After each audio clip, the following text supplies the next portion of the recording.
Anong nangyari? Alamin natin mula kay Jimmy Angay-Angay, RH32, maupay nga agad, Jimmy. Kinumpirma ng Police Regional Office 8 ang dalawang negosyanteng nawala sa Mayorga, Leyte ang siyang bangkay na natagpuan sa bayan ng Silago, Southern Leyte. Ito ay matapos sinagawang forensic at medical legal examination ng Regional Forensic Unit. Nagpahayag naman pagkaramay ang PRO8 sa mga naulilang pamilya at tiniyak na patuloy ang kanilang pagsisikap upang makamit ang hustisya at papanagot ang mga responsable sa krimen.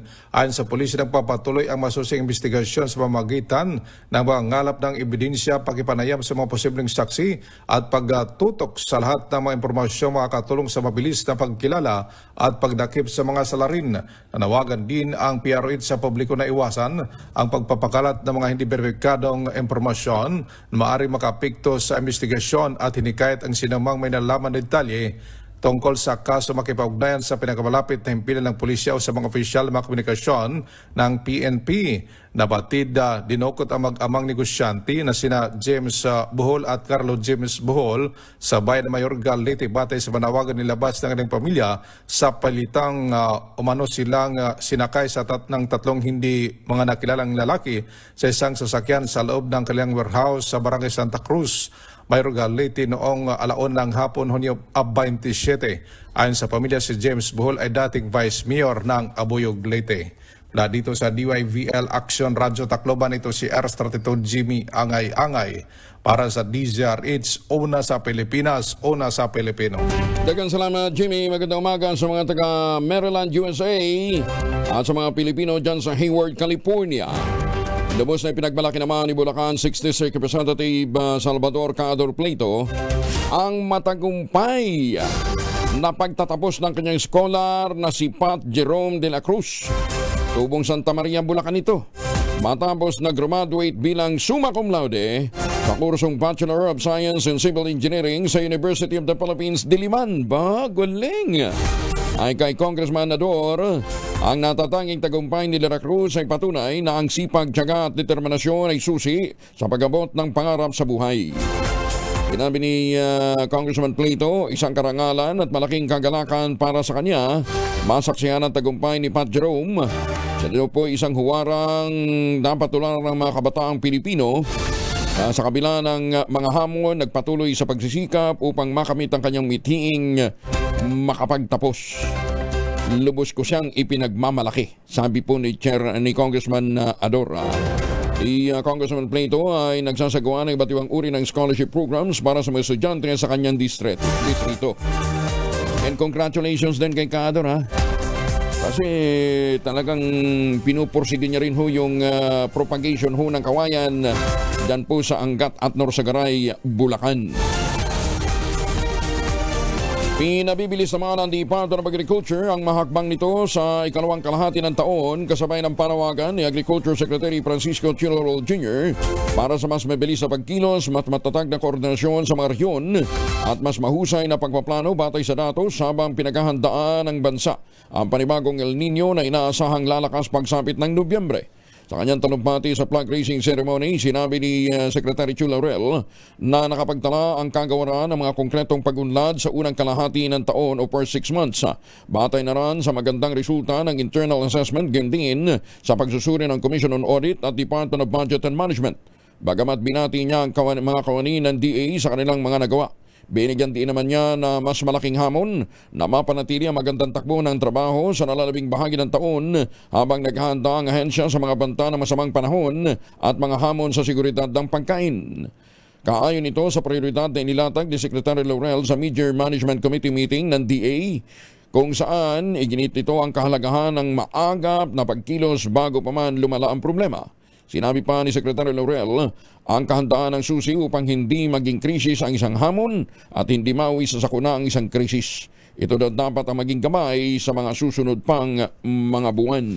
Maganda umaga, Pilipinas! Target naman ng Bureau of Customs na magdagdag ng mga pasilidad para matugunan ang matinding cargo congestion sa Ninoy Aquino International Airport. Ayon kay Customs Commissioner Ariel Nepomuceno, bagamat may progress na sa ginagawa nilang pagdecongest sa People's Air Cargo and Warehouse Company Incorporated o PAIR Cargo na pinamumunuan ni Dr. Yeye Manawis, Diyan po sa NAIA, kailangan pa rin ang karagdagang staging at mga stripping area para sa mas mabilis na pag-dispatch ng mga kargamento. Pinalawag din ng BOC ang cargo assessment hours mula alas 7 ng umaga hanggang alas 9 ng gabi. At nagpapatuloy din ang round-the-clock na pagre-release sa mga cargo at pagdideploy ng karagdagang personnel. Iginit ni Commissioner Pumuseno, nakikipag-ugnay na sila sa Pair Cargo, New NAIA Infrastructure Corporation at na iba pang stakeholders upang maaksyonan ang mga naturang usapin.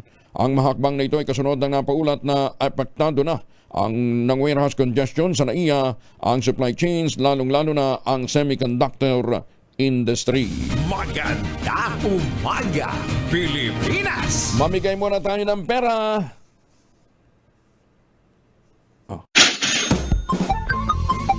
Tumutok sa DZRH at manalo ng isang 1,000 pesos sa Malacash promo kasama ang Charm Popcorn Purple Eternity. Pa ni Sherwin Alparo kasama ang Charm Popcorn Purple Eternity ay nandyan sa barangay Plainview sa Mandaluyong City. So lakasan nyo ang inyong radyo telebisyon dyan sa barangay Plainview, Mandaluyong City, at nang sa gayon ay matsyempuhan kayo at mahuli kayo ni Sherwin Alparo. Ready na ba kayong tandaan ang ating word of the day para manalo ka ng DZRH mini component? Eto na! Ang ating word of the day ay beref. Beref. Ang ibig sabihin daw dyan ay nawala ng malay sa Ilocano, naalimpungit. Naalimpungit. Yan ang Ilocano. Naalimpungit. Sa Cebuano, nahanaw. Ayan, yan ang ating word of the day. Maganda umaga, Pilipinas! Silipin muna natin ang EDSA People Power Monument. Nandun si Ray Nadar, RH45. Ray, good morning. Maayong buntag, Kong Angel. Dito ngayon sa kaban itong White Plains, tahimik pero lahat ng mga sasakyan na mga INC ay nakaparada sa gitna at nagkaparada rin sa magkabilaan. At sa ngayon tahimik pa, marami kang makikita ngayon na ang yung iba ay natutulog pa sa simento, nakasapin sila ng karton, at yung iba naman ay nasa loob ng sasakyan, yung kanilang mga van. Maraming sasakyan dito ngayon, Kong Angel, sa kaban itong White Plains Road, yung mula White Plains papunta rito sa Temple Drive, at tahimik naman ngayon. Ang panahon ay maganda. Walang ulan, walang ambon, at medyo nagpapakita na ng kanyang kunting liwanag ang haring araw. Maraming ring paunti-unting naglalakad mula rito sa may gawi, yes? Sa may gawi ng Temple Drive, at dahan-dahan na sila naglalakad papunta rito sa may EDSA People Power Monument. Tahimik pa at karamihan pa sa kanila ay nagkakape at nagpapahinga, at hindi pa gaanong marami ang makikita mo sa mga agrarally ngayon sa EDSA People Power Monument. Okay, Ray. Yan ang ating situation na. Ray. RH45. Ray, Ayak, Angel. may tanong lang dito. Ayak, Angel. May tanong lang dito. Ayak, Angel. Pauwi ka na daw ba o palabas na? Kakarating ko lang. Kakarating mo lang. Kakarating mo lang galing Subic. Ayan. Galing ako sa bahay. Saan to pa? Report po tayo rito, Kong Angel. Saan to pa? Pauli pa lang. Pauli pa lang ka. Nagkasalamat, Ray. Okay, yan ang situation report. Back to you, Kong Angel. Maraming salamat, Sir Ray Nadar. Maganda umaga, Pilipinas! Flash Report. Flash Report! Ayun, yung LPA na po na nasa... May nangyari, unang maririnig sa kauna-unahan. DZRH Flash Report! May karugtong po pala yun. And pong sama ng panahon na ating minomonitor, isa ng ganap na bagyo. Ayon sa pag-asa, alas 2 sa madaling araw, nang maging tropical depression ang naturang LPA, nakasalukuyang nasa coastal water ng Lubang Occidental, Mindoro. Kumikilos ito ng 25 km per hour patungo sa direksyong Hilagang Kanluran. Ito po ay tinawag ng Bagyong Henry.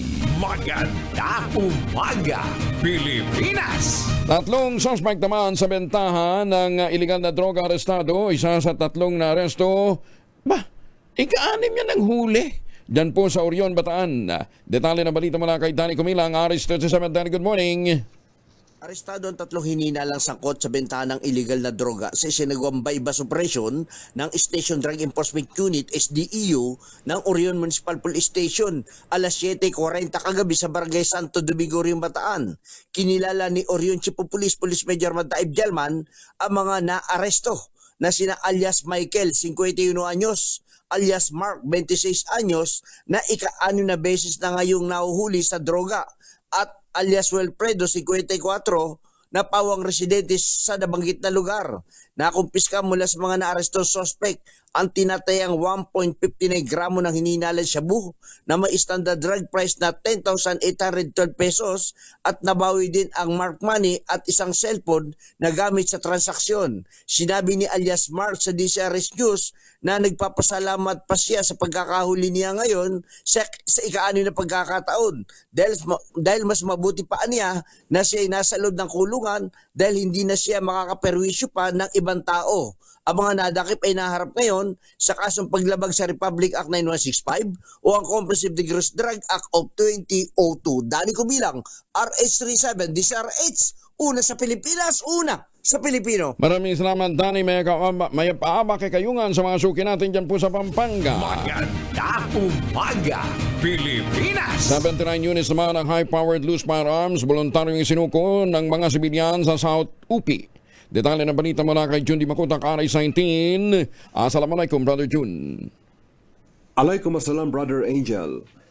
79 na samut-saring loose firearms ang voluntaryong isinuko ng mga residente ng bayan ng South UP, Maguindanao del Sur bilang tugon ng LGU sa launching ng Small Arms and Light Weapons Management Program sa ilalim ng UNDP-led Aspire Project bilang inisyatiba ng 57th Infantry Battalion led by Commanding Officer Lieutenant Colonel Aaron Gumabaw sa ilalim ng operational control ng 603rd Infantry Brigade led by Commander Brigadier General Michael Santos.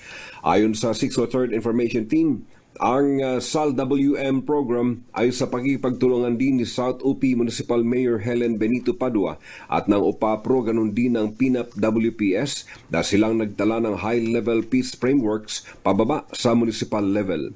Ang 79 loose firearms ay formal na ipresenta kay 6 ID Commander Major General Cagara sa magitan ni Brigadier General Michael Santos. Ang may snukong gamit sa karahasan ay pinalitan naman ng livestock tulad ng kambing at baka na may kasama pang ilang sako ng high-yield corn seeds, fertilizers at bigas bilang suporta sa economic transition ng pamilya.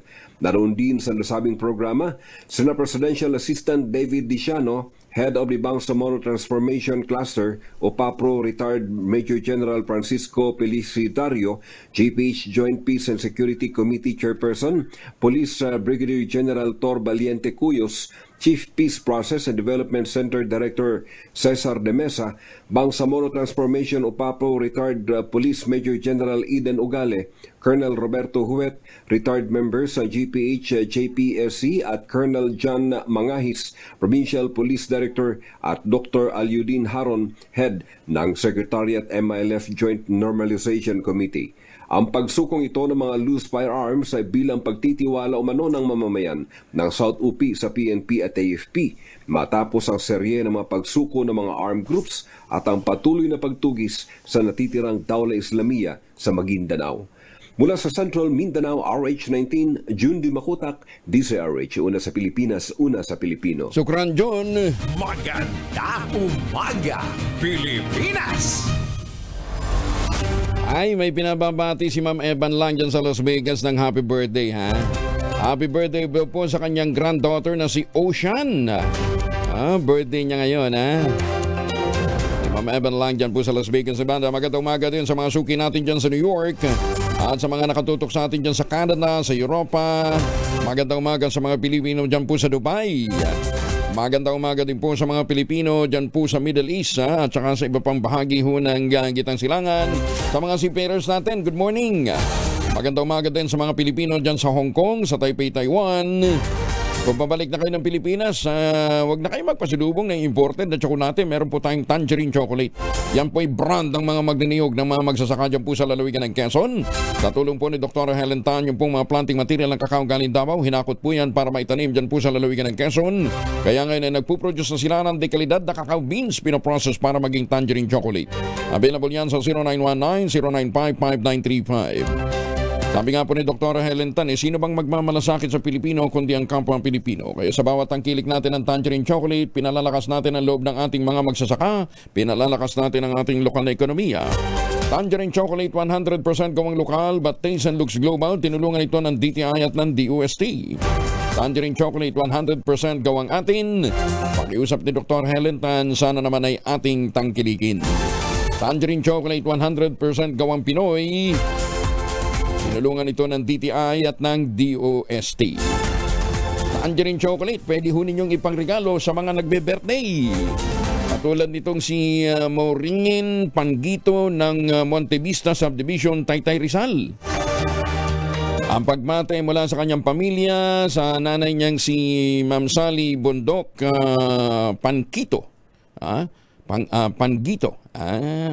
Si Ma'am Sally, ay sekretary ni Boss Jun. Ayan, Maureen Panggito ng Montevista Subdivision, Taytay Rizal. Happy birthday! Magandang umaga, Pilipinas! Si Attorney Ariel Linton ng Lawyers for Commuter Safety and Protection, kasama ho ito dun sa United People's United People Against Corruption. Kasama ho natin ngayon. May liliwanagin lang tayo tungkol doon sa kasong plunder na isinampa nila laban kay dating Speaker Martin Romualdez at kay Congressman Saldico at iba pang mga kongresista. Attorney Linton, magandang umaga po. Magandang umaga po, Sir Angel. Na-dismiss na ba yung inyong inireklamong kaso, yung sinampan yung kaso? Salamat po. Una, hindi po plunder yung demanda natin. Hindi po criminal case, kung hindi isang civil case for damages based on the civil code. So, iba po yung demanda. Kasi yung mga criminal cases, dapat ang nagdedemanda niyan ay ang gobyerno, yung mga prosecutorial arm, DOJ, Ombudsman. So, yung civil case namin is based dun sa mga personal damages that are compensatory dun sa mga nasalanta ng baha. Ngayon, dun sa usapang dismiss, hindi po dinismiss yun based on the merits. Ibig sabihin, ay hindi pa nga nagtatrial. Yung pag-dismiss ay dahil na-deny yung amin pong motion na i-allow yung ating pong mga kliyente na taga-UPAC to litigate as proper litigants. Kaya yung mga nagsasabi na nagdemanda kayong civil, di niyo ba alam na magbabayad ng docket fee? Alam po namin yan. Yan ang unang-una po namin pinaghandaan. Dahil alam namin na yung 1 billion pesos na claim na for damages would amount to about 20 million docket fee, 20 million pesos. Laki ha? Kami kukuha noon. Laki naman, 20 million yung magiging docket fee. Opo. Ngayon, sa rules of court, meron kang remedy doon. At yun ay mag-file ka ng motion to allow the litigants, yung mga plaintiffs, to litigate as proper litigants. Pinasa namin yung mga requirements dyan. Unfortunately, iba yung pananaw ng RTC judge. Kaya naman, question na namin yun sa Court of Appeals. Okay. So, may petition for certiorari sa Court of Appeals questioning the decision, the order of the court. Dahil sa tingin namin there is grave abuse of discretion na bakit hindi niya pinayagan yun mga kliyente namin na mga as proper litigant. As proper litigant. Yun lang ang issue doon. So, hindi totoo yung mga sinasabi nila na ibinasura, wala nang pananagutan tong mga dinimanda namin. Wala po yun. Okay. Hindi po sinabi ng husgado yun. At yan, no, alam din nila. Kaya lang, yung narrative, binago lang nila para pumabor lang sa kanila na kunyari malinis na sila. Okay. But sa konsensya nitong mga to, alam nilang hindi sila malinis. At yan ang patutunayan din namin sa husgado. Attorney, kung halimbawa, hindi rin katigan yung inyong petisyon for hanggang Supreme Court po. Hanggang Supreme Court. Bakit daw hindi na ninyo isulong pa yung kriminal para pagka nanalo yung kriminal, yung civil liability will follow? Kasi po, hindi kami yung mga piskal, hindi kami prosecutorial office. Oo. Kung kami magpa-file ng criminal case, we will file it with the DOJ or the Ombudsman. Sila nga, nandun na nag-iimbestiga na, sinasabi nila yun. 1 taon na nilang iniimbestiga yun, hindi nila ma-file, no? For whatever reason, no? Ano mangyayari sa mga tao na, mga napinsala ng bagyo, napinsala? Assuming ma-file nila yun, do you think that yung mga personal na damage caused by the flood will be compensated by the government? Yung mga nagkasakit, nawala ng bahay, binaha, these are compensatory damages. Will the government compensate them? Kaya yun ang sinampa namin na civil case. Kasi kung yung criminal aspect, abay, trabaho niyan. No? Pero ano nangyari? When we filed the case way back December, laging pinapangako ng mga, malapit na, hinog na, papile na. Until such time na hanggang ngayon, mag-iisang taon na, wala pa naman napapile na criminal case sa mga sa mga balyena. Ang nangyayari ngayon, abay nagiging state witness pa. Diba? So, ngayon, meron mga sinasabi mga DDS yan. Ako, tingnan niyo po yung page ng United Peoples Against Corruption. Ha? Yun po, wala. Hindi po yun mga DDS, yung mga kliyente. O kaya, hindi po, walang kulay itong demandan to. No? At pangalawa, kung sakali hanggang Korte Suprema, sinabi, hindi talaga kayo pwedeng, poperlitigan. Then, we hope na makaraise kami ng 20 million para magbayad ng docket fee. Para lang magtuloy-tuloy yung kaso. Hirap. Ang hirap. Para magkaroon ka ng hustisya, bayad ka muna. Parang parang laban pala ito sa kalikasan, Ang hirap. Oo, gano'n. Kaya nga yung narrative na tuloy, parang yun, hindi ho. Nagkataon lang na iba yung pananaw niya, pero hindi siya nag-ruling na wala nang pananagutan itong mga dinimanda namin. Wala po yun. Kaya buhay na buhay yung kaso. Kaya yung mga nagsasabi, nakatulad nila PM Vargas na malinis na siya, abay, tanongin mo yung mga abogado mo muna. Dahil meron pa rin kayong demanda sa Court of Appeals. Sige. Attorney Inton, maraming salamat. Thank you. Magandang umaga po. Salamat po. Magandang umaga po. Si Attorney Inton, ang abogado po nitong mga pauper litigants na nabiktima ho ng mga kalamidad dahil sa mga nangyaring anomalya sa flood control. Magandang umaga, Pilipinas! Sitwasyon muna ng trapiko southbound ng EDSA, maayos pa. Pero may mga pulis na rin. Detalye na balita mula kay Val Gonzalez sa Rich Maybal. Kuya Angel, ako'y nandito na ngayon dito sa southbound ng EDSA. Particular na dito sa bahagi tapat na ng EDSA People Power Monument. At itong contingent ng Northern Police District na pinangungulahan nitong City Police, Lieutenant Colonel Ronald Cayago, yung kanilang contingent commander, ay maagang nag-formation dito sa southbound ng EDSA. Tapat lamang dito sa ating kaliwa ay itong EDSA People Power Monument.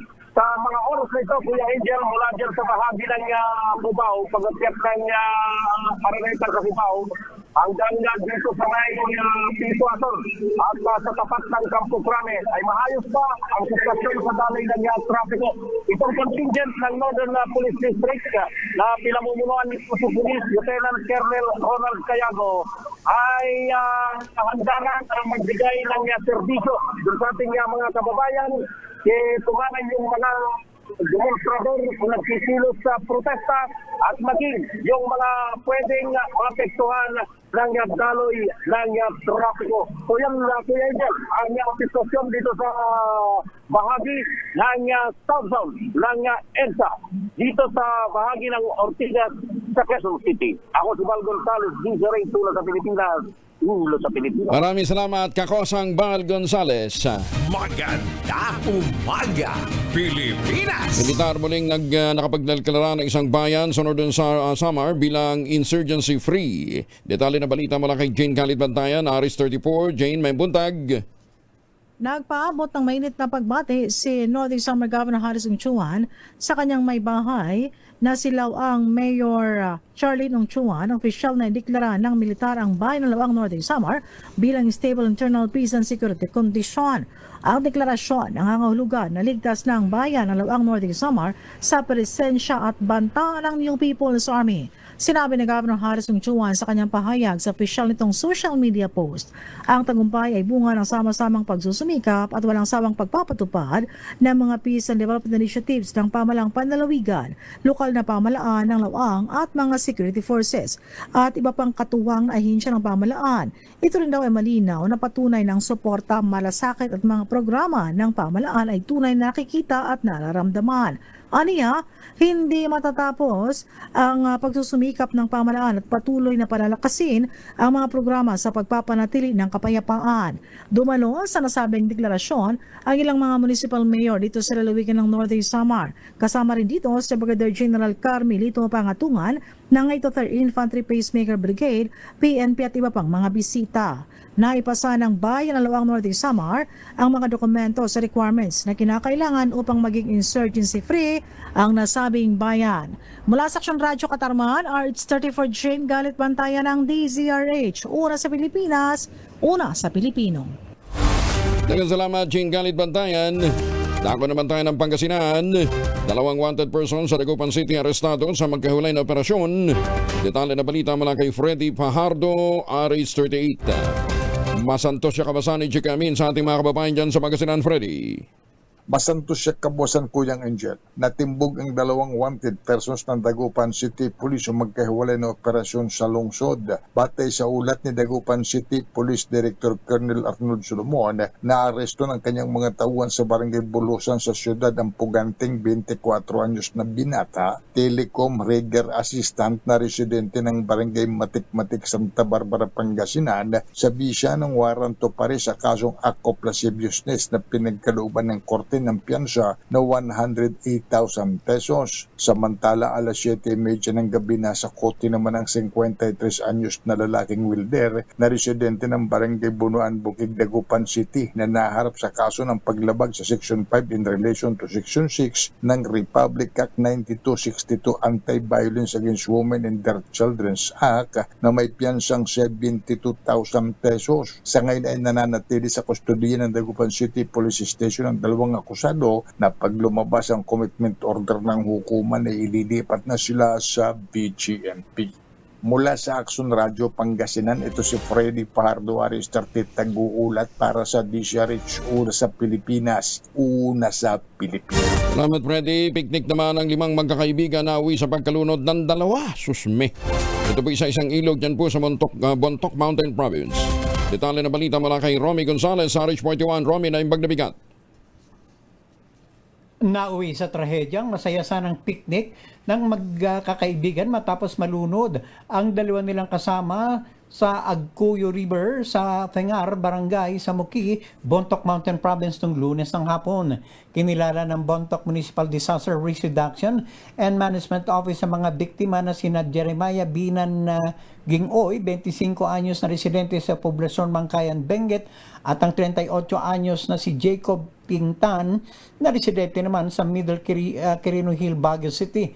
Pareho silang empleyado ng isang bake shop sa Bontoc. Bumalik kahapon ng umaga ang katrabaho ng mga biktima sa ilog para ituloy ang paghahanap sa kanila hanggang sa matagpuan sila na nakalublob sa ilalim ng tubig. Nakipag-ugnayan ang Bontoc Municipal Police Station sa Bontoc Operations Center matapos makatanggap ng impormasyon hinggil sa dalawang natagpuang bangkay sa Agcuyo River at bilang tugon kaagad nagtungo sa lugar ang mga personnel ng Bontoc Municipal Police Station, Municipal Disaster Risk Reduction Management Office, Municipal Health Office at Mountain Province sa Provincial Police Office Scene of the Crime Operatives Forensic Group. Lumilitaw sa investigasyon na ang dalawang biktima at 3 kasamahan ay nagtungo sa ilog noong Lunes ng hapon para magpiknik at bandang alas 3 ng hapon nagtungo ang dalawang biktima sa mataas na bahagi ng ilog. Nang hindi sila makabalik pagkalipas na ilang oras, hinanap na sila ng kanilang kasamahan hanggang alas 6 ng hapon, subalit nabigo ang mga ito. Kaya kagad na ipinaalam ng kanilang employer ang kanilang pagkawala sa Bontoc Municipal Police Station. Batay sa post-mortem examination ni Municipal Health Officer Dr. Diga Gay Gomez, namatay ang dalawa dahil sa pagkalunod. Ito si RS41 Romy Gonzalez para sa DZRH, una sa Pilipinas, una sa Pilipinas. Maraming salamat, Romy. Jose Gina. Maganda umaga, Pilipinas! May huli na si Sherwin Alparo.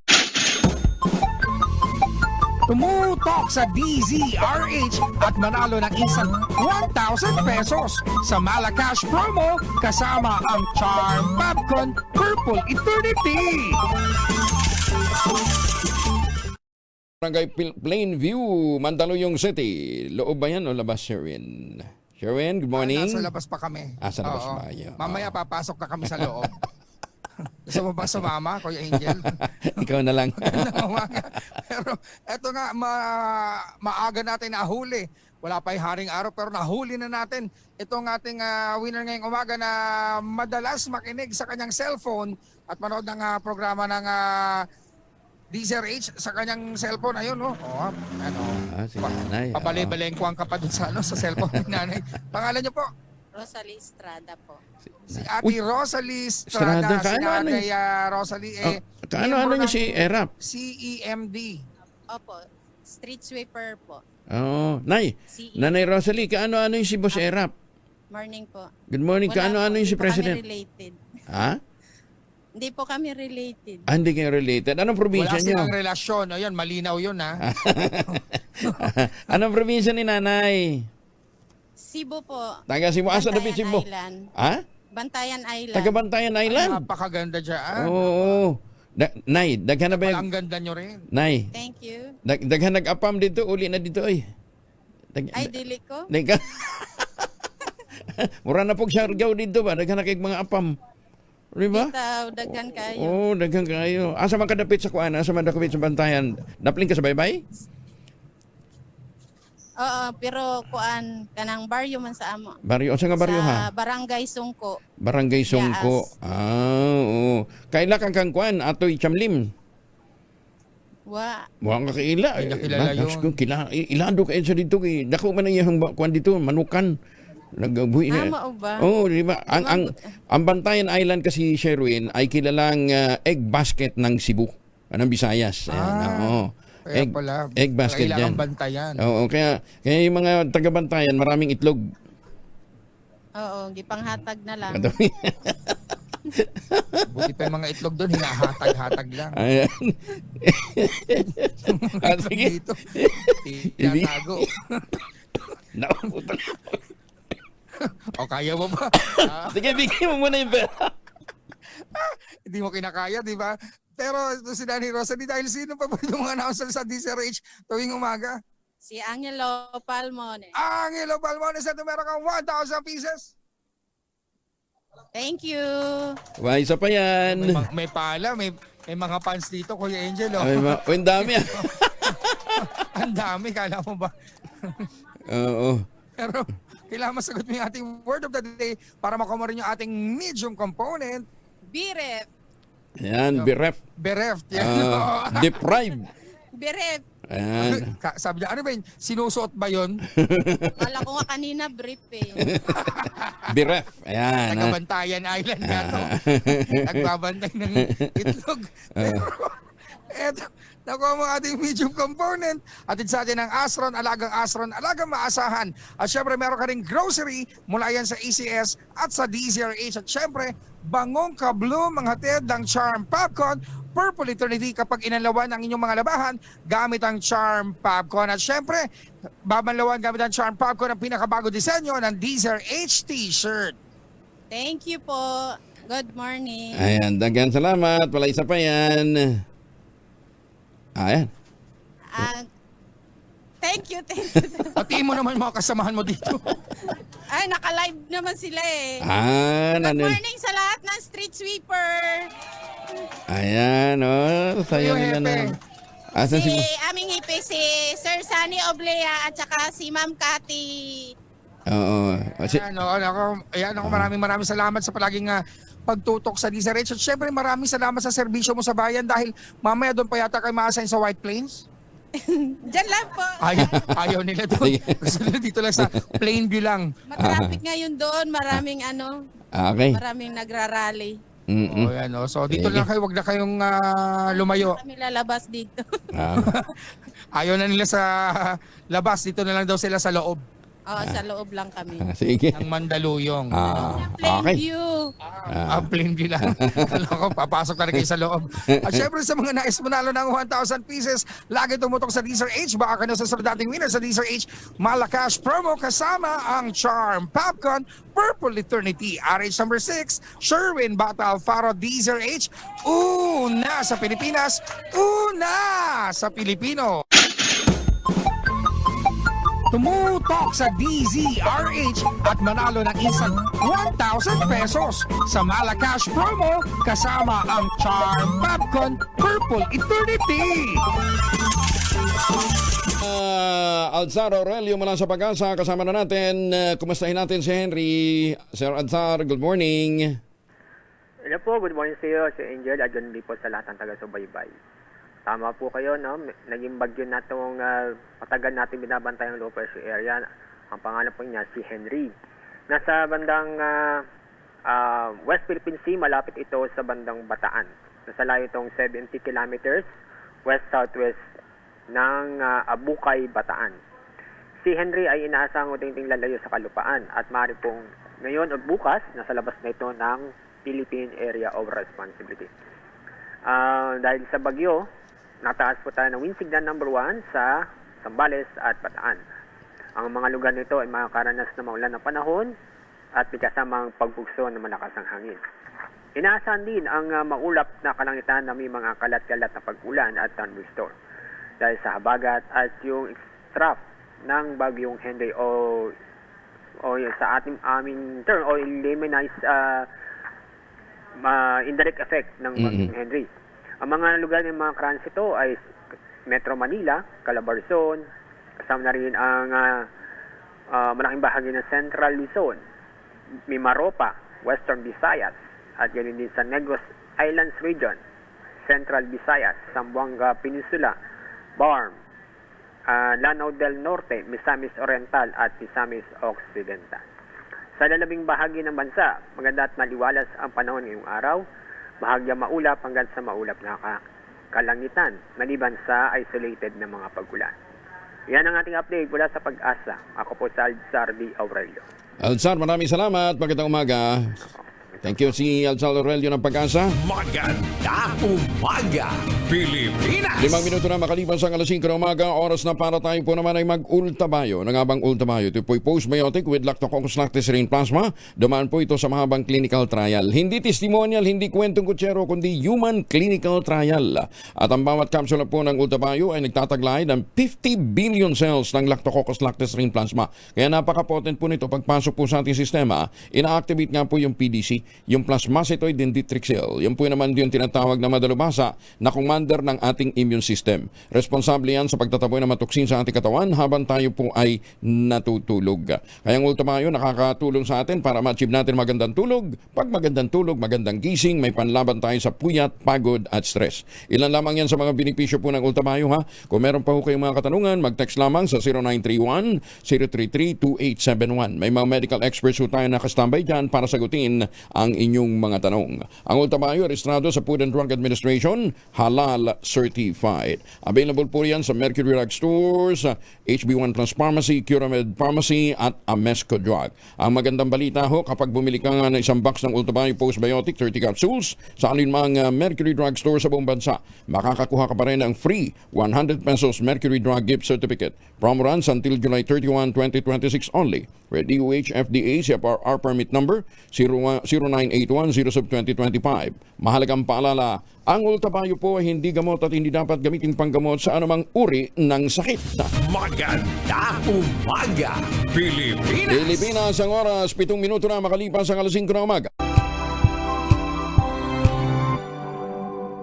Tumunog na ang gantingan para sa kalikasan. Ang nagkamit ng parangal bilang Best News Anchor ay walang iba kundi si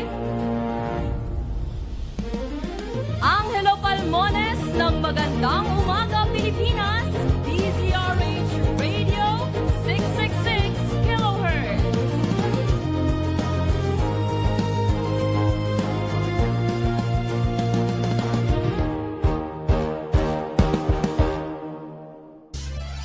DZRH, a proud member of MBC Media Group. Maganda umaga, Pilipinas! Sa mga nakakalimot, July 1 pa lamang ho tayo ngayon. Midweek, Miyerkules. Balik tayo sa mga balita natin. Mga pulis at relisa nagpalipas ho na magdamag sa People Power Monument sa ikalawang araw ng rally ng Iglesia ni Cristo. Detalye ng balita mula kay Ejel Parosa, RH52. Ejel, good morning. Magandang umaga, Kuya Angel. Nasa 4,000 katao ang maagang nakaposisyon dito sa EDSA People Power Monument at paligid dito para sa ikalawang araw na kilos protesta ng Iglesia ni Cristo. Pagtaya ng Quezon City Police, wala pang alas 5 ng umaga, galing itong bilang sa pinakamalaking crowd estimate na umabot hanggang sa 15,000 hanggang alas 11 kagabi. Alas 8 pa ngayong Miyerkules, yung simula ng rally batay sa permit na ibinigay ng QC Public Order and Safety. Pero alam dito sa mga binabanggit natin, Kuya Angel, na early crowd ay dito na nagpalipas ng magdamag. Ay kita natin sa ating pag-ikot mula 4 a.m. kanya hanap na espasyo itong mga partisipantes. Ilan pa nga ay katabi ng mga pulis na sa bangketa na nagpahinga. Ang ilan naman may mga sariling tent. Habang yung iba, itong ilang mga grupo ay nakapila na sa mga maagang bigay na almusal. In fact, kahit tayo, Kuya Angel, ay nabigyan din ng free breakfast where naglalakad lang tayo dito sa bahagi ng EDSA. Anong breakfast? Anong breakfast dyan, Angel? Paiba-iba, Kuya Angel eh. Mga grupo ay, mayroon ako nakita rito, parang palugaw ang style. Mayroon naman ay galing sa fast food. Yun yung pinapamigay doon sa mga naglalakad kahit hindi participate dito ng rally. Okay. Itong pinaka-White Plains Street Avenue, patungo dito sa bukanan ng EDSA. At even itong EDSA northbound ay dito nakaposisyon yung sinasabi nating mga nagpalipas ng magdamag. Pero hindi naman buwibigat pa. At isa ngayon, yung nadali ng traffic even doon sa southbound direction, kahit nakalahati pa rin na EDSA ang inilaan para doon sa mga sasakyan at siyempre mga partisipantes at mga polis na dito na nagpalipas ng magdamag. Ang Philippine National Police, ulitin lamang natin, ay naka-full alert status simula kahapon. Habang Armed Forces units dito sa Metro Manila ay naka-red alert pa rin kaugnay nitong rally ng Iglesia ni Cristo. Ako si Edniel Parrosa ng DZRH. Una sa Pilipinas, una sa Pilipino. Maraming salamat, Edniel. Pumalag naman ang ilang mga netizens sa sorpresang rally ng mga miyembro ng Iglesia ni Cristo simula po kahapon ng madaling araw. May ilang mga nagpahayag na suporta pero mayroon ding nadismaya sa perwisyong naidulot ng sorpresang rally. Sa magkakahiwalay na social media post, nagbahagi ng sentimiento ilang netizen na naabala at na-late sa kanilang mga trabaho, medical appointment at yung iba pagpasok na eskwela matapos maipit sa matinding traffic. Bukod sa maulang panahon, ilang kalsada ang pansamantalang isinara dahil hindi madaanan bunsod nga ng pagkakaharang ng mga sasakyan na ginamit ng mga lumahok sa naturang kilos protesta. Reklamo na ito hindi man lamang nagbigay abiso ang INC tungkol sa kanilang demonstrasyon, kaya hindi rin nakapaghanda ang publiko lalo-lalo na mga estudyante at mga manggagawa na apektado ng no work no pay policy sa kanilang mga pinapasukan. Selective justice issue sa flood control at korupsyon, tama na. Iyan po ay ayon naman kay Senator Alan Peter Cayetano. Detalye ng balita mula kay Raymond Dadpa sa RH28. Raymond, good morning. tama na at itigil na ang korupsyon at selective justice. Ito ang hirit ni Senate Minority Leader Alan Peter Cayetano sa issue ng flood control scandal. Sa kanyang pananalita sa harap na makasapi ng Iglesia ni Cristo na nagrally sa EDSA, sinabi ni Cayetano na dumating na ang panahon na sabihin ng mga Pilipino na tama na. Sabi ni Cayetano na wala ng focus ang investigasyon ng Senate Blue Ribbon Committee sa flood control scandal nang pinalitan ni Senador Panfilo Ping Lacson si Senador Rodante Marcoleta bilang chairman ng komite. Dahil sa pamumuno ni Lacson, nawala ang totoong mastermind at ang mga senador ng itinurong mastermind, nawala ang mga department heads, mga congressmen at mga malaking tao na pinaniniwalang nasa likod ng anomalya. Para kay Cayetano, hindi pa lubos na naimbestigahan ang issue ng flood control scandal at road maintenance funds noong 2023 na pinaglaanan din ng mahigit na 300 bilyong piso. Hinimok nito ang sambayanan na suportahan sila sa kampanya laban sa katiwalian.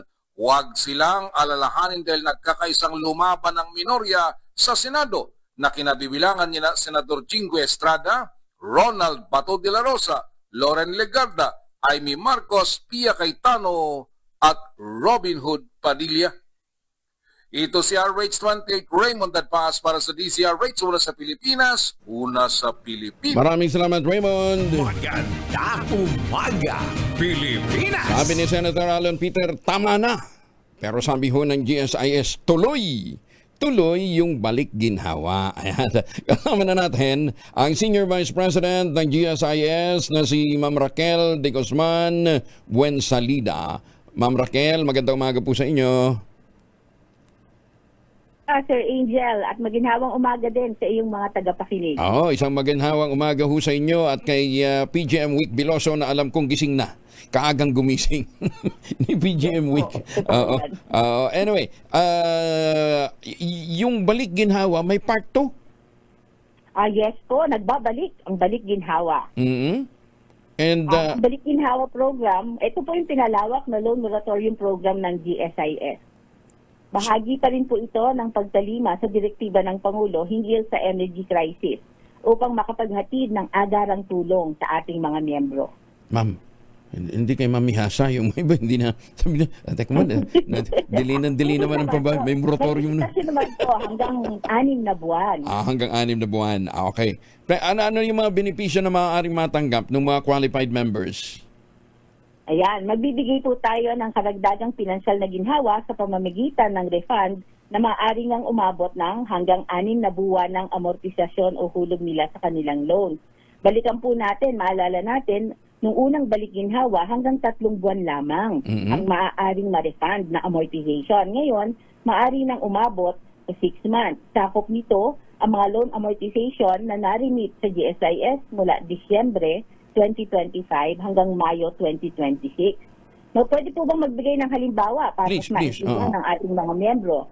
Ayan, kung nakatanggap na ang miyembro ng refund para sa 3 buwan sa ilalim ng unang balik ginhawa, maaari pa siyang makatanggap ng refund para sa hanggang 3 buwan.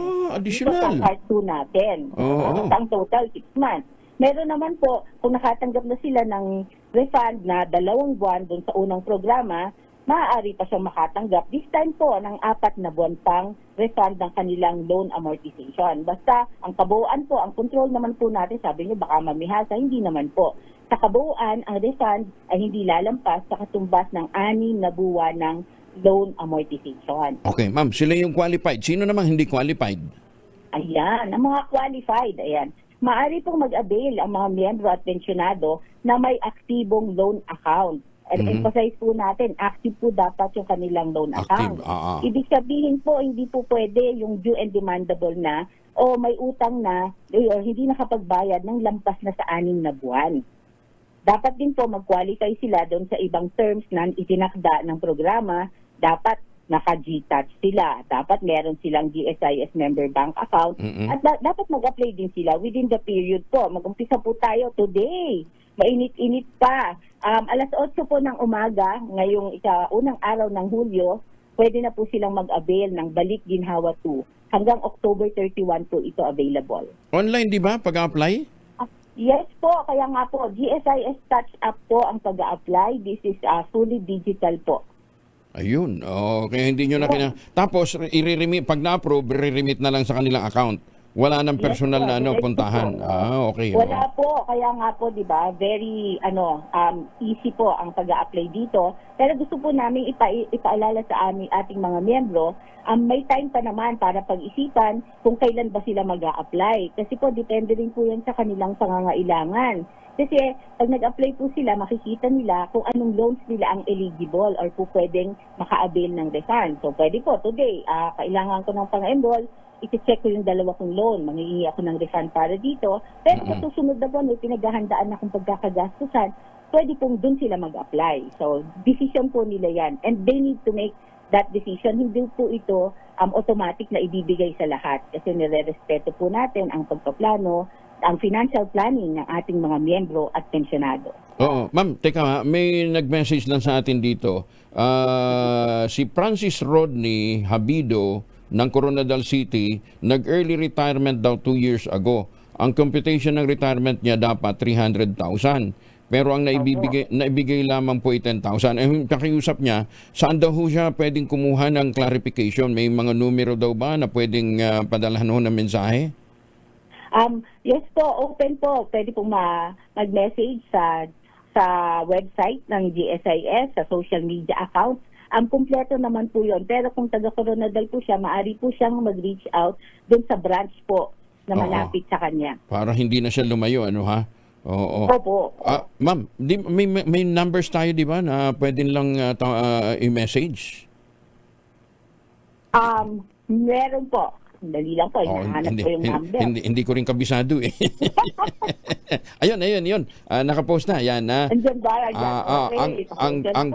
Ang contact number ay 1-800 tapos 8847-4747. Nga pala, dali tandaan. 8847-4747. Ayan, diyan ho kayo po pwede magpadala ng inyo pong mga mensahe. Ayan. In the meantime, Ma'am Raquel, thank you for joining us. Magandang umaga po. Salamat. Magandang umaga po. Paalala ko lang po, maghintay po tayo ng alas 8 ng umaga bago natin buksan ang ating GSIS cash. Ayan, starting today, pwede na mangutang. Basta, pero yung may utang na 3 months, 3 months na. Utang. Hindi pala. Refund. Refund po ito na inyong loan amortization, so wala pong bagong utang dito. Ayan. Dadagdag lang po sa yung termino ng inyong loan, depende po sa mga buwan na na-refund ninyo. Wala pong interest, walang penalty. Wala pong hidden fees or charges. Ayan. Okay. Thank you, Ma'am Raquel. Magandang umaga. Okay. Marami pong salamat, Sir Angel. Isang maginhawang umaga. Ayan. Thank you. Maginhawang umaga din po. Salamat po. Samantala, ang Pangulong BBM inaasahan naman ang mas malalim pang relasyon ng Pilipinas at ng Estados Unidos sa pagdating ng bagong US Ambassador. Detalye na balita mula kay Let Narciso Arish 14. Let, good morning. Tinanggap ni Pangulong Ferdinand Marcos Jr. ang credentials ng bagong ambassador ng Amerika sa Pilipinas. Sa pagtanggap kay US Ambassador Lee Lipton, positibo ang Pangulo sa mas malalim pang relasyon ng Pilipinas at Estados Unidos. Ayon kay Pangulong Marcos, daang taon na ang pagiging malapit ng US at ng Pilipinas at committed ang dalawang bansa na lalo pang mapatatag ang alyansa sa mga susunod na dekada. Sa panig ni Lipton, nangako itong tatrabahuhin ang pagpapalalim ng partnership ng Pilipinas at Amerika, partikular sa seguridad, ekonomiya at kalakalan, gayon din ang pagpapanatili ng matatag na pagkakaibigan ng kanilang mamamayan at ng mga Pilipino. Napili si Lipton bilang Ambassador Extraordinary and Plenipotentiary sa Pilipinas noong Pebrero at nakumpirma nitong Mayo. Pinalitan niya si dating US Ambassador Mary Kay Carlson na nagtapos na ang higit 3 taong tour of duty sa Pilipinas noong Enero. Ito si Let Narciso para sa DZRH. Una sa Pilipinas, una sa Pilipino. Maraming salamat, Let. Samantala, yung executive order ni President Trump na pagbaban sa birthright citizenship pa. Ibinasura ho, hindi ho kinampihan ng US Supreme Court. Detalye na balita mula kay Jojo Nacon, live mula po sa Washington. Jojo, good morning. Magandang umaga, Kuya Angel, mga kababayan dyan sa Pilipinas. Pinawalang bisa ngayon ng US Supreme Court sa botong 6-3 sa kasong Trump versus Barbara ang executive order ni Pangulong Donald Trump na naglalayong alisin ang automatikong pagkakamamayan o birthright citizenship para sa mga sanggol na pinanganak sa Amerika na ang mga magulang ay undocumented o pansamantalang bumibisita lamang. Pinagtibay ni US Chief Justice John Roberts na sumulat ng mayoryang desisyon na ang hakbang ni Trump ay labag sa 14th Amendment ng Saligang Batas ng Amerika. Ayon sa mahigit na 100 taong pang unawa sa batas, halos sino mang pinanganak sa teritoryo ng US ay automatikong tinuturing na citizen. Pumapanig kay Roberts ang mga liberal na maestrado katulad ni Justice Sonia Sotomayor, Justice Elena Kagan, Justice Ketanji Brown Jackson, pati na rin ang conservative na si Justice Amy Coney Barrett na si Pangulong Trump pa ang nagpasok nito sa Supreme Court o nag-appoint. Sumang-ayon din si Brett Kavanaugh sa naging pangkahalatang hatol, ngunit ibinasi niya ito sa paglabag sa federal law ng bansa. Kumontra naman sina Justice Clarence Thomas, Samuel Alito Jr. at Neil Gorsuch na nagsabing hindi sila sumasang-ayon at tumpak ang interpretasyon ng mayorya sa nakasaad sa 14th Amendment. Ito ang ikalawang pangunahing pulisiya mula sa ikalawang termino ni Trump na binasura ng Korte Suprema, Kuya Angel, kasunod ng pagpapawalang bisa sa karamihan sa mga executive order nito. Kasama ni dyan ang pagpapawala ng taripa sa mga imported products at ang kanyang immigration order na nilagdaan niya noong pang-unang araw ng kanyang pag-upo. Ngunit hindi kailanman nagpatupad dahil agad itong hinarang ng mga mababang korte dito sa Amerika. Hindi naman natuwa si Pangulong Trump sa nasabing desisyon. Nag-post siya sa kanyang Truth Social account at tinatawag niya ang ruling na too bad for our country.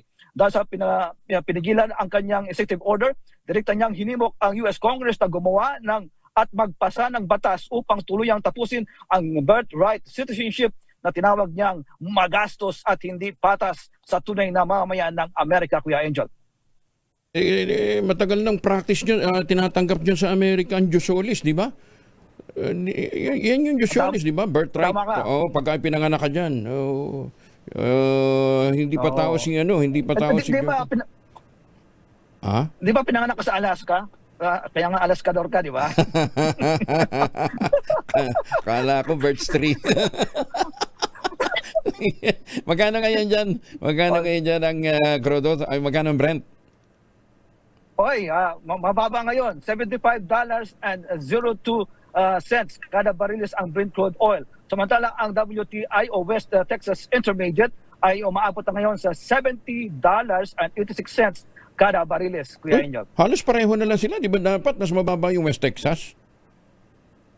Oo nga kasi mayroon pang konting iringan sana ng konti Pero nagpapatuloy pa rin po ang usapang pangkayapaan ngayon dyan sa Qatar.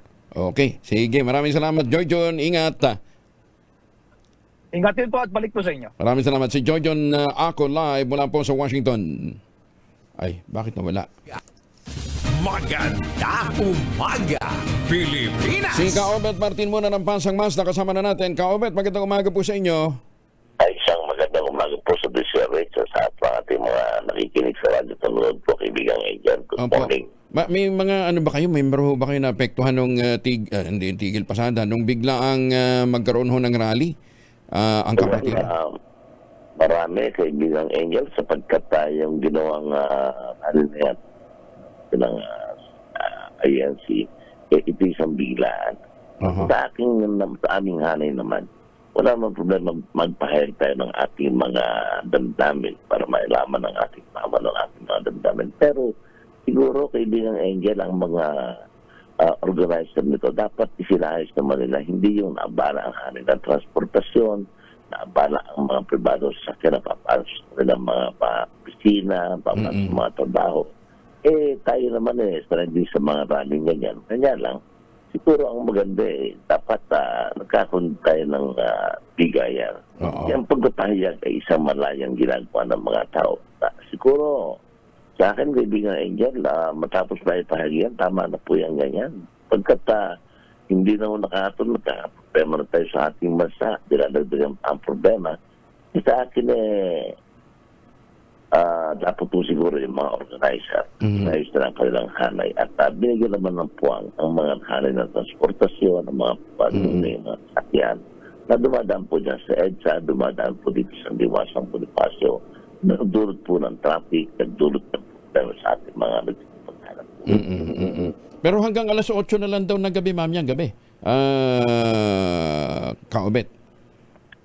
Wala naman ng problema, pero siguro ako yung mahilig din at nakikiusap sa mga organizer nito, sa mga namumuro na isaayos at bigyan nila ng magandang lugar o daan ang ating mga sasakyan.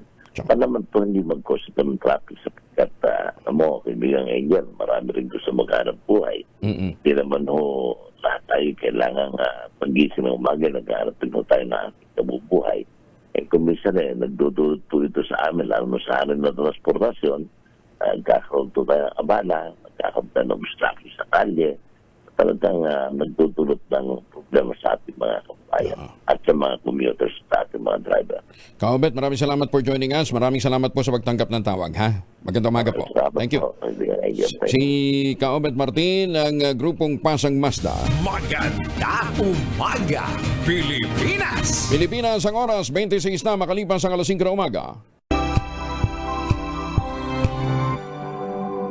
Wow, ang saya.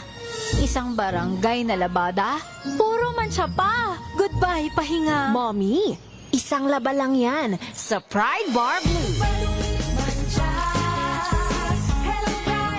May powerful stain-away enzymes na malupit sa dungit mancha. At di masakit sa kamay. Isang laba lang yan. Hello, pahinga. Hello, Pride Bar Blue. ACS. Tanggaling-galing mo. Smart dishwashing paste ko. Pritong ulam na masebo. Plato ng kaldero. Tanggaling for everyday. Ganyan pag smart ang dishwashing paste. May double tanggaling formula. Tanggal ang sebo. Tanggal ang bakterya. Pahit para walang bahid. Linis fantastic sa metal at plastic. Number 1 ko to. Tanggaling-galing mo. Smart dishwashing paste. ACS. Sa lahat ng bagay, simula pa lang, siguraduhin max protection na. Kasi pag kulang ang proteksyon, baka madaling masira. Sa ngipin, dapat may max protection din. Max Alaga ng Unique Toothpaste. With Max Protect Formula, helps stop cavities before they start, while keeping breath fresh. Try Unique Maximum Fluoride Protection. Para Max Alaga, Max Protektado. ACS.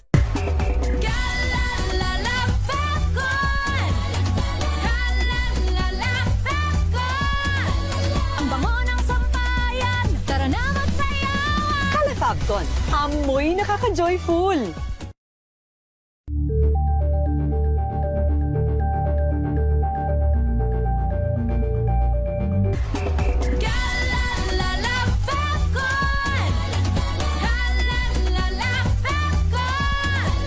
Ang bango ng sampayan, tara na magsayawan! Fabcon, amoy nakaka-joyful!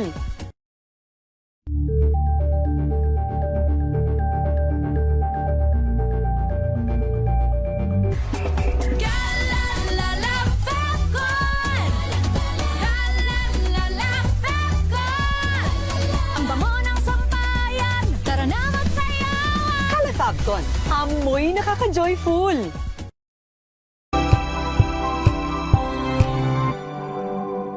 Tumunog na ang gantingan para sa kalikasan.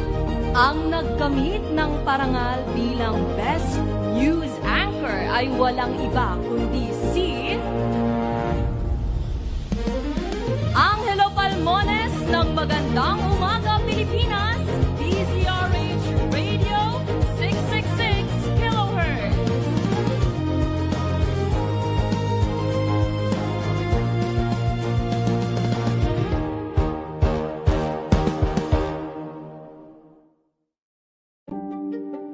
Buklatin ang mga pahina. Pakinggan ang boses ng lipunan. Tunghayan ang mga issue mula sa ibang katayuan. Nakakalungkot kasi deserve ba namin ng ganito? Pinas!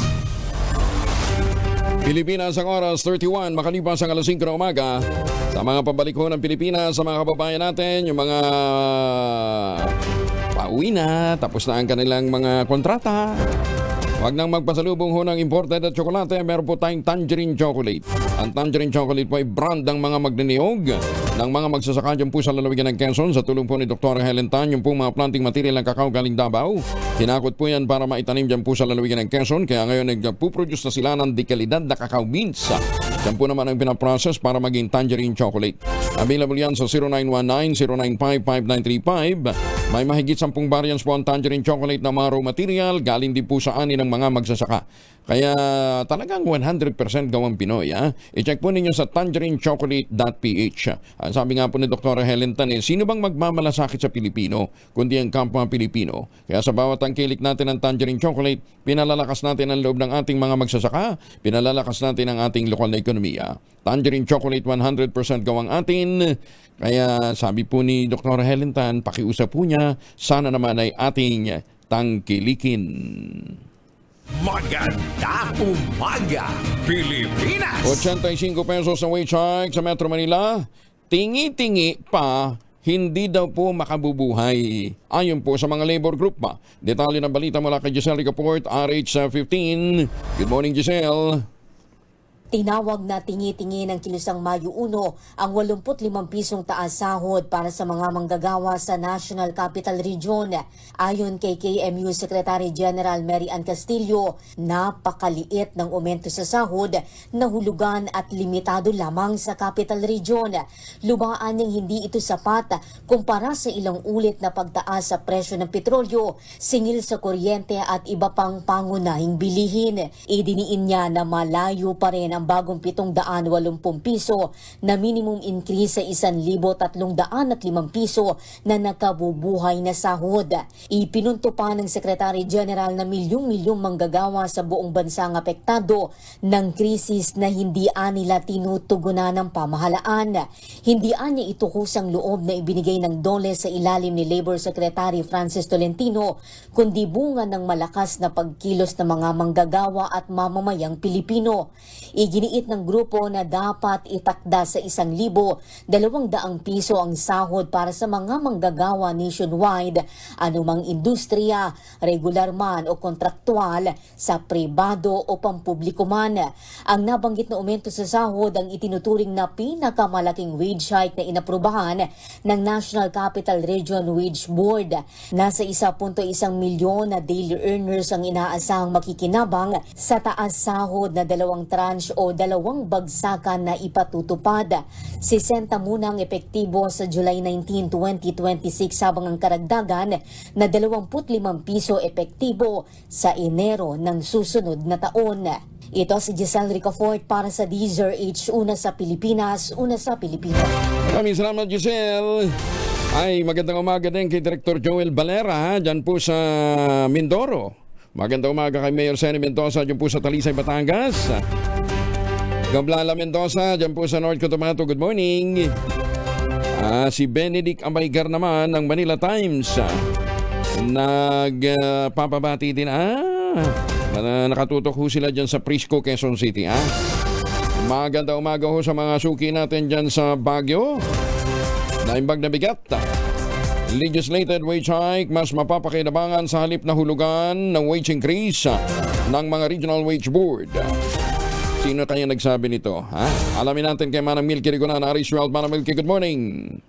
Makatutulong inaprobahang 85 pesos na wage increase sa mga manggagawa sa National Capital Region. Pero ayon kay Representative Percy Sandanya na Akbayan Party List, dapat sundan na ito ng pagpapatibay ng legislated wage hike. Ilan sa mga wage bills na nakabinbin sa Kamara ay mula 200 pesos hanggang 1,200 pesos para maituring ito na nakabubuhay na sahod. Ayon kay Sandanya, iba't ibang wage bills sa Kamara ay naglalayong ipatupad ang nationwide across-the-board wage hike. Katwiran ni Sandanya, hindi naman nagkakaiba ang pangailangan ng mga manggagawa sa National Capital Region at sa iba't ibang panig ng bansa. bansa. Una rito, tinawag ng ilang mambabatas na budol ang 85 pesos wage hike na inaprobahan sa NCR dahil ginawa pa itong hulugan. Ako si Milk Reguna, nagulat para sa DZRH, una sa Pilipinas, una sa Pilipino. Maraming salamat, Manang Milky. Naka-red alert pa rin ang lahat ng mga units ng Armed Forces of the Philippines sa National Capital Region. Ito'y sa harap ng nagpapatuloy na rally ng kapatiran ng Iglesia ni Cristo. Ayon sa Armed Forces, naka-red alert ang mga hanay para matiyak na mas mapapaigting ang operational readiness. Lalo tinaasahan pa rin ang daan-daan libo kataong dadalo sa naturang pagkilos. Iginit ang AFP nakahanda ang kanilang mga tauhan at mga assets upang umagapay sa iba pang civil authorities sa oras ng pangangailangan. Pero balita ko may mga nasit eh. Laki-laki ng inyong pondo sa intelligence, hindi nyo natunugan. Wala namang nakikitang banta ang Malacanang sa nagpapatuloy na kilos protesta ngayong araw. Ayon kay Palace Press Officer Claire Castro, ginagalang ng Pangulong Bongbong Marcos ang karapatan ng mga mamamayan sa malayang pagpapahayag at mga pagtitipon. Pero nilinaw ng palasyo, hindi nila kukonsintihin ang anumang paglabag o pag-abuso na maaaring makaperwisyo sa publiko. Iginit ni Castro, hindi matitinag ang Pangulo dahil tiwala ito sa kanyang mga ginagawa ay para sa interes ng mas nakararaming Pilipino. Sinabi pa niya na hindi papayagan ng administrasyon na maging balakid sa pagpapatupad ng batas sa anumang sariling o ang anumang pansariling interes o agenda ng iilang individual o grupo. Kiusap lang po natin sana kung magkakaroon ng mga pagpoprotesta o gathering ay makipag-coordinate naman sa gobyerno dahil hindi naman ang gobyerno ay nagko-control o hindi nagpapahinto, hindi kayo pinipigilan sa anumang kilos na ginagawa nyo, provided that your action should be in accordance with the law. So, kung meron po tayo makikita ngayon na violation ng anumang batas, ito po ay iimbestigahan at kung kailangan na managot at kitang-kita naman siguro kung meron paglabag sa batas, ay kailangan din po managot. Ilan sa mga nagkilos protest mga supporter ng dating hindi naman dati. Congressman pa naman si Libiste. Detalye na balita mula kay Tina Nolasco, RH9. Good morning, Tita Teens. Good morning, Kuyang Angel. Pulang camping site ang Liwasang Bonifacio dito sa Ermita, Maynila ngayon. Matapos nang magpalipas ng gabi ang ilang mga taga-suporta ni Congressman Leandro Libiste dito sa Liwasan. Wala na rin ditong stage at inalis na rin ang LED screen na sinet up ng mga miyembro ng Iglesia ni Cristo kahapon. Ayon sa tagapagsalita ng grupo nito ni Congressman Libiste, mula pa sila sa unang distrito ng Batangas, partikular sa Nasugbu, Lian, Calatagan, Balibago at Balayan. Ayon kay Alan Tabangay nga, isa nga sa mga tagapagsalita ng grupo, sila ay kagabi, yung ilan sa kanila ay kagabi pa narito, habang ang ilan ay unti-unti pang dumarami. Aabot sa 500 ang mga nag-overnight dito sa Liwasang Bonifacio upang ang makiisa sa panawagan ng transparency, accountability o pananagutan nga laban nga dito sa korupsyon at katiwalian sa pamahalaan. Ayon kay Alan Tabangay, ito ay mamamaya mga pasado alas 6 ng umaga sila ay magpoprotesta dito sa Liwasang Bonifacio at pagkatapos yan ay kanila pang pagdidesisyonan kung anong oras naman sila magtutungo sa EDSA para nga rin makiisa sa panawagan ng mga miyembro ng INC ng laban sa korupsyon at katiwalian sa gobyerno. Ayon kay Alan Tabangay, karamihan sa kanila ay hindi INC member at meron lamang silang mga 5 o 6 na miyembro ng INC.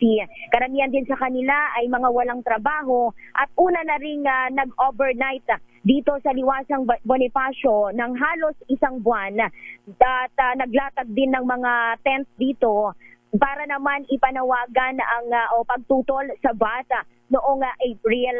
Ayon sa kanila, patuloy silang mananawagan ng transparency, accountability, justice at peace kaisa ng mga miyembro ng INC. Ito, si RH9, Tina Nolasco para sa DZRH, una sa Pilipinas, una sa Pilipino. Maraming salamat, Tina.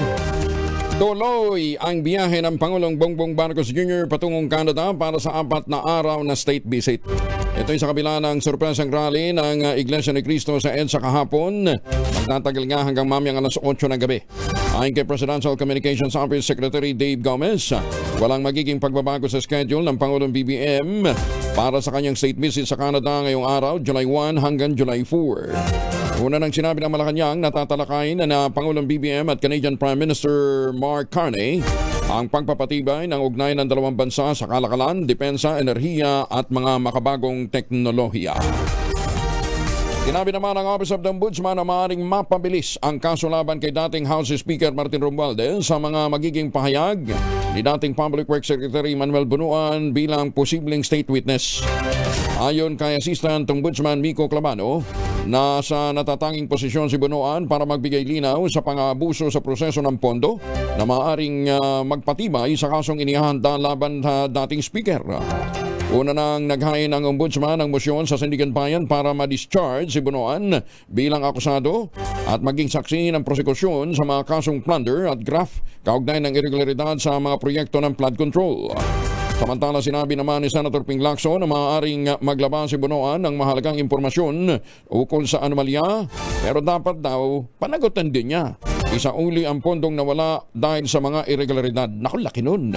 Hindi dapat 1 billion lang. Trillion ho yung mga nawalang pera na dumaan ho sa pangangasiwa ng DPWH. Yung pong trilyong pisong yon, para ho sa inyong kaalaman, pera ho ng taong bayan. Galing sa buwis at galing sa utang na ang magbabayad ang susunod pang mga henerasyon. Itinanggi naman ni Bunuan at Senator Jinggoy Estrada ang pagkakasangkot sa anumang korupsyon habang wala pa rin formal na kasong isinasampa laban kina dating Speaker Romualdez at dating Senate President Francis Escudero sa Sandigan Bayan. Ayan, Saka bukas makalawa barangay kapitan na lang humakasuhan. Sa dami ng kinakailangang maging state witness. Pilipinas, ang oras 43, makalipas ang alas 5 ng umaga. Nananakit na ba inyong mga kasukasuan, nagkakaringkel, sumihina na ba ang iyong kalamnan? Epekto po yan ng ating pagtanda. Ipinakikilala ang Ultaplex, isang health drink mula po sa lumikha ng Ultabio backed by Japanese technology. Ang Ultaplex ay may HCG complex, hydrolyzed marine collagen para sa skin at joints, HMB pampalakas ng muscles, glucosa green para naman sa ginhawa ng kasukasuan. Available in coffee with stevia at powdered drink mix. Kayang bawiin ang galaw at sigla, ganyan din ang ganda kahit nagkakaedad na. With proper diet and exercise. Hanapin lamang po ang Ultaplex sa Shopee, Lazada at ultabio.shop.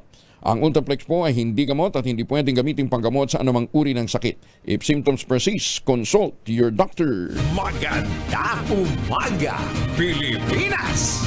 Balikan muna natin ang traffic situation na dyan po sa EDSA. Nandun pa rin si Edgel Paro sa RH52.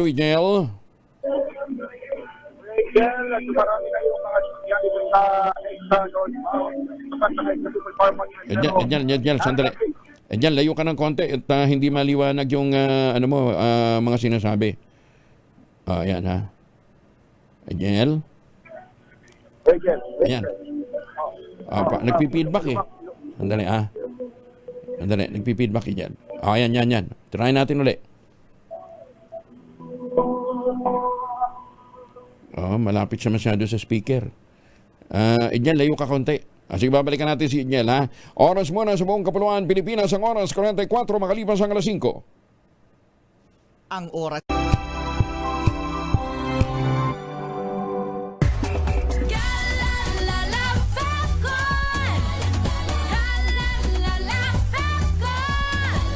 Ang bango ng sampayan, tara na magsayawan. Kalafagton, amoy nakaka-joyful.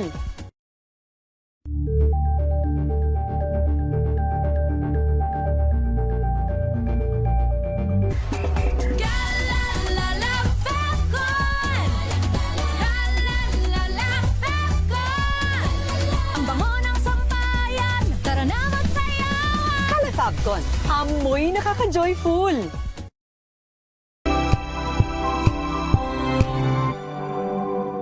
Hello, Washi! Laundry day na naman! Yay! Anong meron? Mancha ng chocolate, putik, may libag pa. Kaya natin yan!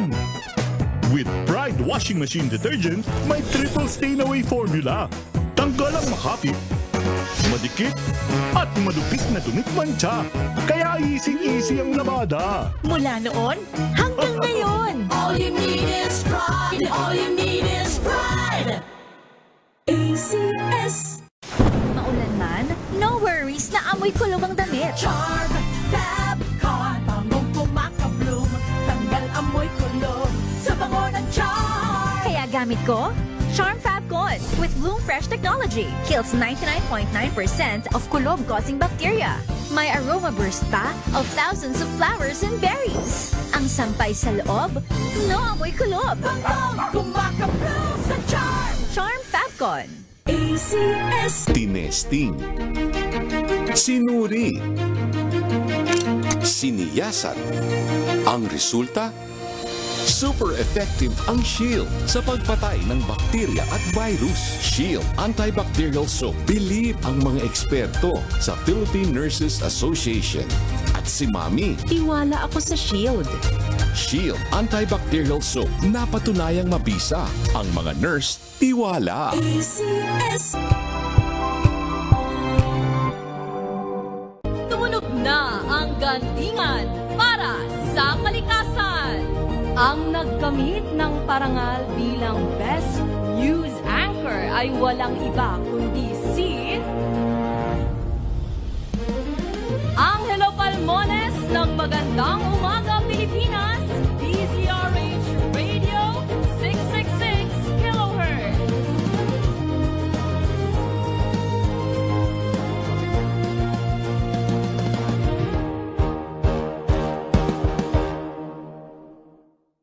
Ito ay bunsod ng naitalang 17 individual na ang kanilang naaresto.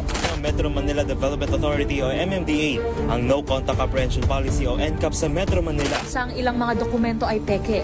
Hindi rin legal ang employment na ipinangako sa kanila. Sa mata ng batas, mananagot ang sangkot at may sala. Dahil sa bawat paglabag, may karampatang parusa. Alamin ang mga pananagutan sa likod ng mga bawal. Dito sa Hoy! Bawal Yan! Tuwing Sabado, alas 11:30 ng umaga. Dito lang sa DZRH TV.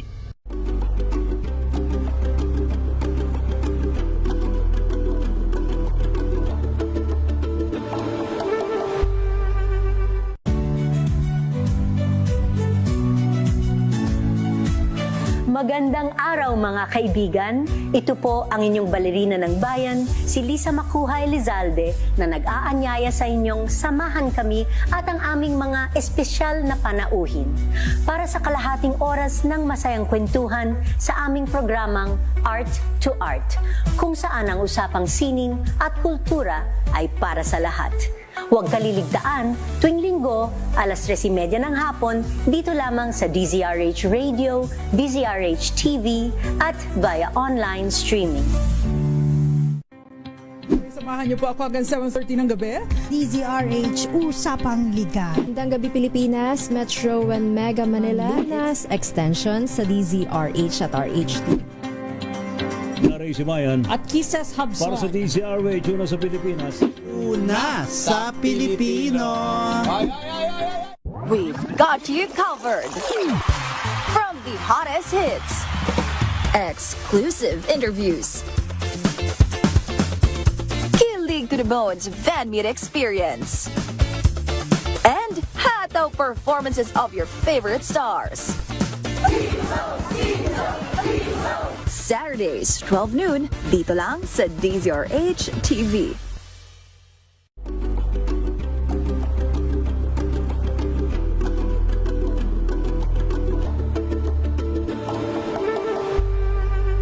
Curious ka ba sa maraming bagay?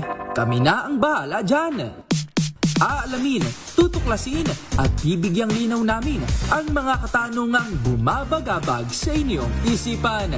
Sa programa kung saan ang bawat sagot ay galing lamang sa mga eksperto. Ang Expert's Opinion, tuwing linggo alas 3 ng hapon, dito lang sa DZRH TV.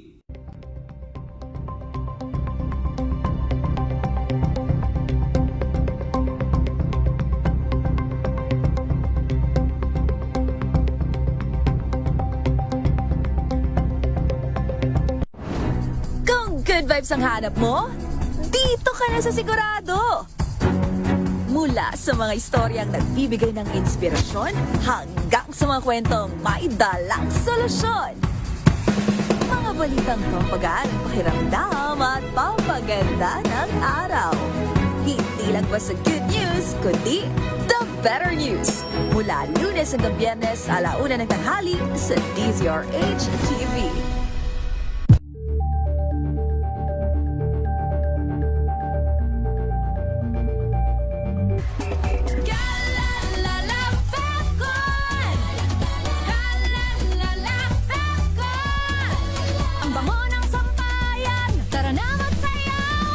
Calefacton, amoy nakaka-joyful.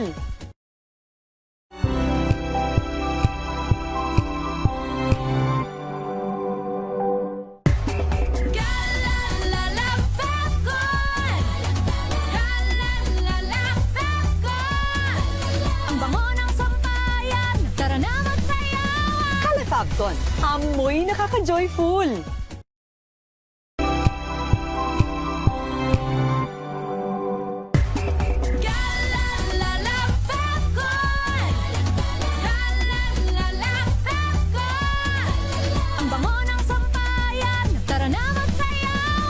Calefacton, amoy nakaka-joyful.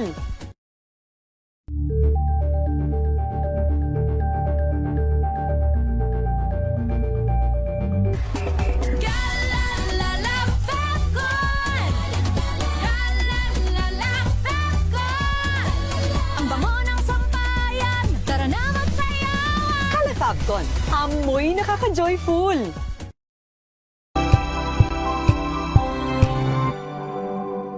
Tumunog na ang gandingan para sa kalikasan. Ang nagkamit ng parangal bilang Best News Anchor ay walang iba kundi si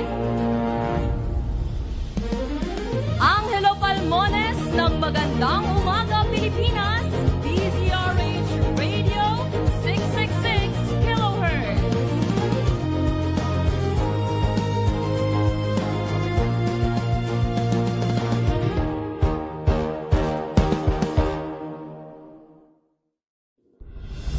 Tuloy-tuloy ang pagtulong, tuloy-tuloy ang pagseserbisyo at tuloy-tuloy ang balitaan kasama si May Binauhan sa Operation Tulong mula Lunes hanggang Biyernes.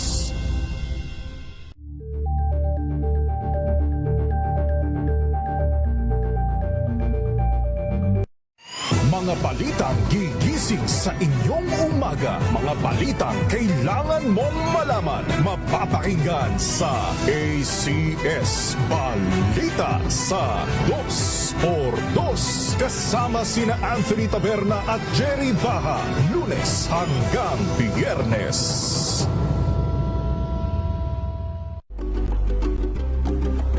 Bagong impormasyon kasama si Kuya Angelo Palmones. Magandang umaga, Pilipinas! Menos 6 bago mag-ises na umaga, muling nasumadsad na naman ang halaga ng piso kontra dolyar. Ayon sa Bankers Association of the Philippines, nagsara ang palitan sa 61.36 per dollar kahapon. Mas mahina ito kaysa sa 61.17 na naitalang palitan noong Lunes. Tumaas naman ang total trading volume sa $1.62 billion mula sa nakalipas na $1.42 billion. Balikan natin si Ijel Parosa. Ijel. Kuya Ijel, wala natin tingay tumoderate ang daloy ng mga sakyan dito sa tapat sahid sa People Power Monument. Kung saan kasado itong ikalawang araw ang rally ng Grupong Iglesia ni Cristo. Ibigay sa 2 lane pa rin ng nabanggit na kalsada ang bukas para sa mga motorista dahil doon sa event at syempre yung mga kaakibat at kasama nilang mga parking spaces. Pero abiso Kuya Angel sa mga motorista, lalo-lalo na doon sa mga dadaan pa dito sa EDSA northbound direction sapagkat sarado itong papasok sa EDSA northbound. Wala dito sa ilalim ng Ortigas flyover. Ibig sabihin, kung manggagaling kayo sa Makati o lungsod ng Mandaluyong at patungo sa Cubao sa Quezon City ay lahat ng mga sakyan ay magsisiksikan o inasang magsisiksikan dito sa may tulay sa tapat ng Robinson's Galleria. Gayon din kung manggagaling kayo sa Pasig City at dadaan dito sa may Ortigas westbound direction ay hindi kayo makakakanan dito sa may EDSA northbound. Sa halip ay hanapin alternatibong ruta.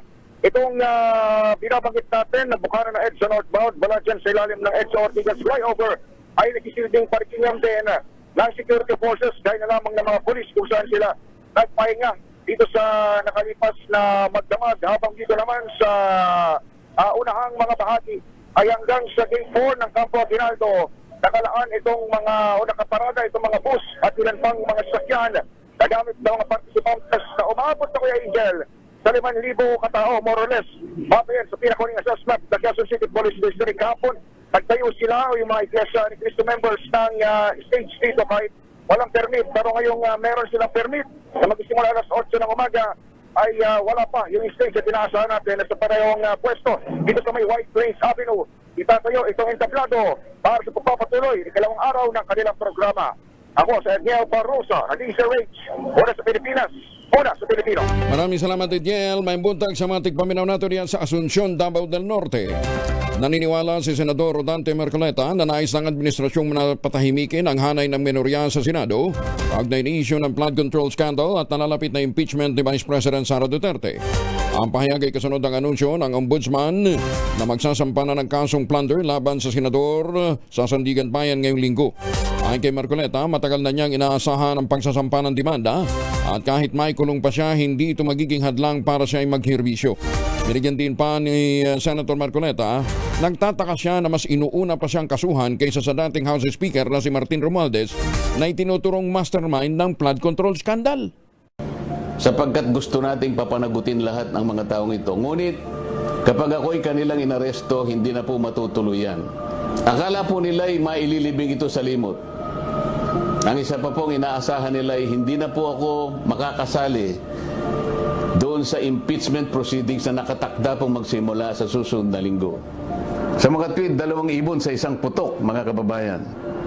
So talagang maliwanag na planado po ito, mga kababayan, kasi 2 linggo bago nagpahayag ang ating ombudsman, sinabi na rin ni Ping Lacson na tila siyam pa na senador ang makukulong.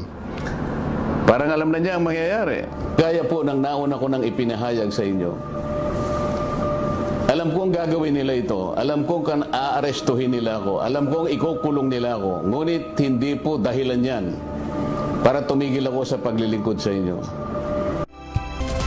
Binati ko sama ni Senator Ping Lacson si Senator Marcoleta matapos na iugnay ito sa nakahandang kasong plunder laban sa kanya sa nalalapit na impeachment trial ni Vice President Sara Duterte. Sabi po ni Senator Ping, ito'y isang gaslighting. Sa isang post sa social media ni Lino Lacson na ang kanyang naunang pahayag tungkol sa posibleng pagkakakulong ng ilang senador ay isa lamang hypothetical na halimbawa sa pagtalakay na kinakailangang bilang ng boto sa impeachment trial at hindi patunay na may kinalaman siya sa mga kasong isasampa. Una nang inangkin ni Marcoleta ng mga hakbang laban sa kanya ay bahagi ng planong patahimikin siya at pigilan ang mga pakikilahok sa impeachment trial kasabay ng kanyang pagbangkit sa mga irregularidad sa flood control projects. Pilipinas, ang oras, 1 minuto na lamang, 6 na umaga. Maraming salamat sa inyo walang sawang pagsubaybay, pakikinig at pagtitiwala. Magtanim ng kawayan para sa kalikasan at kabuhayan. Ang ating quote of the day ngayong araw nito ay mula po kay Aung San Suu Kyi. Ang sabi ho niya, the true measure of justice of a system, and the true measure of the justice of a system is the amount of protection it guarantees to the weakest. ACS Balita, susunod na sa ilang saglit, oras sa buong kapuluan, ACS na umaga. Maganda umaga, Pilipinas! Sa loob ng 86